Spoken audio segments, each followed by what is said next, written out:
You all are doing good.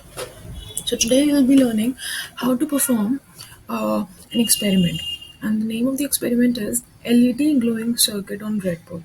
Okay, so the components that we require for this particular experiment are 9-volt battery, 7805 voltage regulator, 220 ohm resistor, one LED, and some connecting wires, and a breadboard, of course.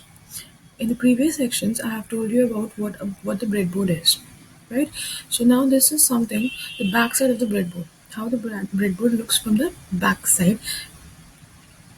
Now, can we see we have this red and blue color lines over there? So what happens here is at the front, the breadboard has holes present on it, but at the back, what happens? These holes are connected like this. They are connected using a conductor. Now, what a conductor is? Conductor is something which allows electricity and current to pass through it, right? So, what happens? Conductor is from here up till this hole. That means whatever I'm supplying here will be reaching up till here. We can consider this as a pipeline. Now, what pipeline is? A pipe. Now, what pipe is? If I'm passing some water over here, and if the end of the pipe is here, the water will come out from here, not from this side, because these two ends are not connected. So, this is how the backside of the breadboard is. Now, backside can divided be into three parts: A section, this complete is B section, and the C section. Now, can we see the similarity between A and C sections? Yes, we can see the similarity. We have the conductors connected in the row form, right?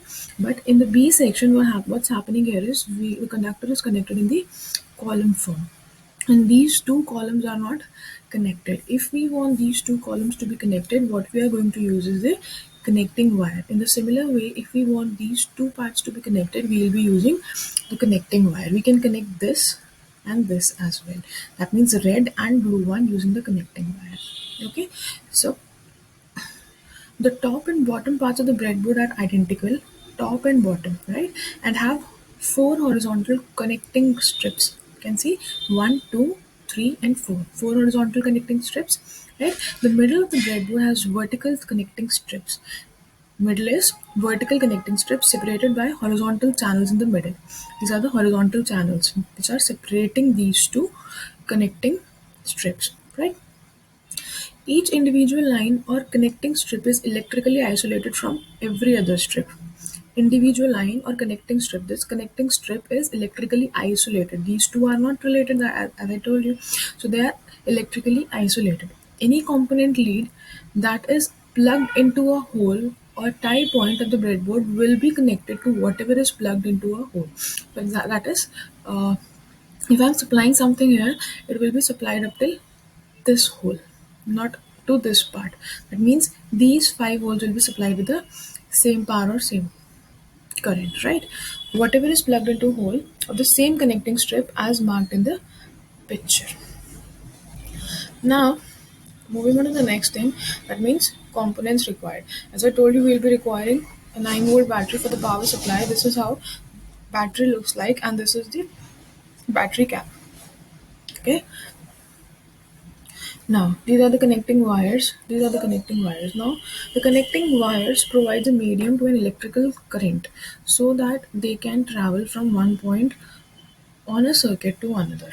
That means that means these are something which are connecting, which are which helps us to connect. For example, if I want to connect these two things, these two pipes or these two ends, what I'll do, I'll connect the connecting wire here. So what will happen? The power supply will start from here, it will reach here. Now, via the connecting wire, it will travel up till this point, and then it will again travel at the up till the end. Okay, so this is why we use the connecting wires. Fine. Now, now we have three types of connecting wires: male to male, female to female, and male to female. Now, male to male, what happens here is these are the connecting wires. Fine. Now, what happens here is, can we see we have some pins connected over there? So, where now we have a pipe. Fine. We have a pipe sort of thing, and at the end, at both the ends, we have pins connected to it. That sort of wire is called the male to male wire. Fine. That means both the ends of the wire is having pins connected to it. Now female to female is something we don't have pins, we don't, but we have holes present at both the ends. Fine. So these are the female to female wires. Now male to female wire is something like this. At one side we have pins, and the other side there is hole. Okay. So this is these are the three types of connecting wires. Now the next thing is voltage regulator.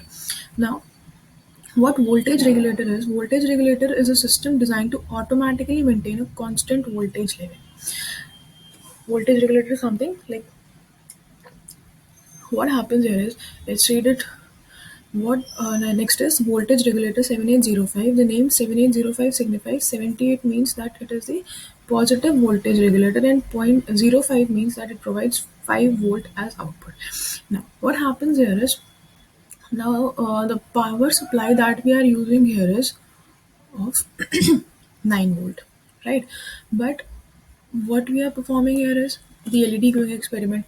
If we supply 9 volt directly to our LED, which only consumes around 1.5 or 2.5 volts, it will get automatically damaged, because 9 volt is very much higher than 1.5 or 2.5 volts. So what we need to do here is, we need to regulate the voltage. So what we do here is, we use a voltage regulator for that. Okay. Now without voltage regulator also we can perform, but for that we will be requiring a high ohm resistor. Now resistor we will be discussing in the after this we will be discussing resistor also. But if we are not using voltage regulator, we will be requiring a high ohm resistor. Fine. Now, the voltage regulator that we are using here is 7805. Why we are using 7805 voltage regulator here is because it is converting 9 volt directly to 5 volts.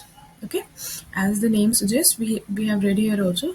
As the name suggests, 505 means that it provides 5 volt as output. Okay, so 9 volt is directly being converted into 5 volts. Now this 7805 looks something like this. It has this black shade over here, and we have three legs here. Three legs of the voltage regulator. Now the first one is the input, second one is the ground, and third one is the output. Okay.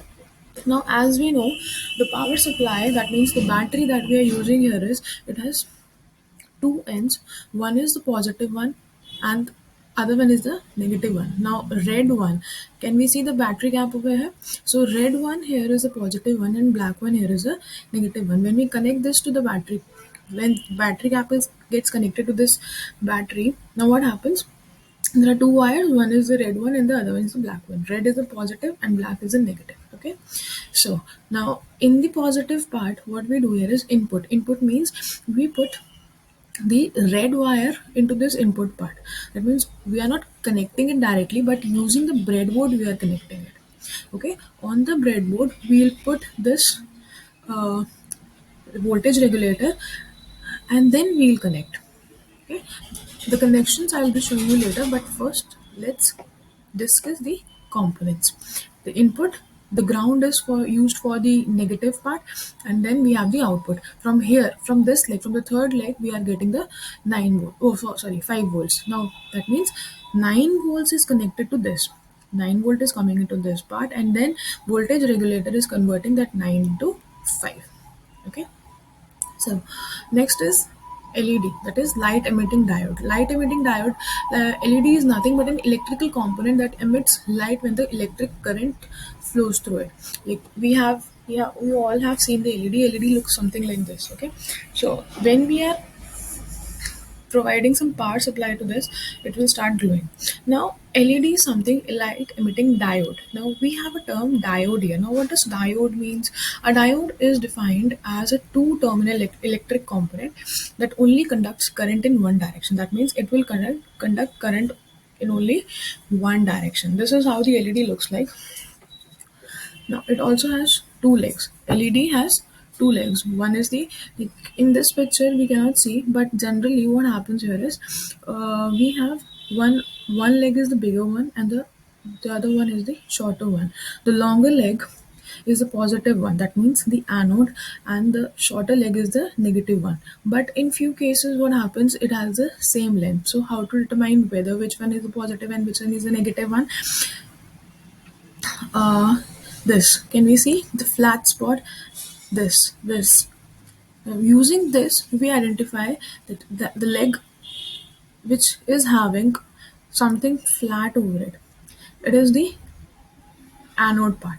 Okay, like, and then we have a chip here, like it's a very small sort of chip, LED chip. Using this leg also, we can identify that this is the negative one. The leg that is having the LED chip, this small chip will be the negative one. Okay, so what happens here is we have the anode wire here. Now what is it? We have something like this. This is the L shape sort of thing, and this is the straight part. Now these two are connected using the wire, that is the anode wire. Okay, then we have this epoxy lens. The lens that is used over here is the epoxy lens. Then we have something LED chip over there. Then we have cavity also here. Okay, so this is how the LED looks like. Again, we will be again the same thing. This is the, yeah, this is the epoxy lens, the upper part. Then we have the wire bond here. This is the wire bond, as we have discussed over there. Wire bond is nothing but the anode wire. Like, can we see this small wire connecting these two parts? Yes. Can we see? Yes. Can we see the part? Yes. Then wire bond is there. Then we have reflective cavity. This is a reflective cavity. This is a semiconductor diode. You don't have to go much deeper into this section. Just remember that it has two legs. The first one is the longer one is the anode one. That is the positive one, and the smaller one is the negative one. Okay, and if we don't know, if we have same length of the legs, what we'll do, we'll just check if we have the L shape here, that is the negative one. That leg will be the negative one. L shape, can we see the L shape, inverted L, right? So yes, the last part here is the resistor. Now, resistor is something that opposes the flow of current in a circuit. Now, while I was discussing this voltage regulator, I used the term resistor over there, right?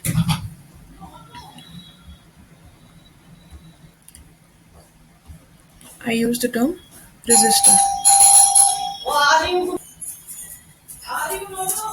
I use the term resistor. Now, resistor is something that opposes the flow of current in a circuit, right? Now, this is resistor. That is something that opposes the flow of current in a circuit. This is how the resistor looks like. Okay, this is the symbol of the resistor. Now the rest of the part we will be continuing in the next session. Thank you so much. I hope you would have understood, and if you have any doubts, you can ask me in the next session. Thank you.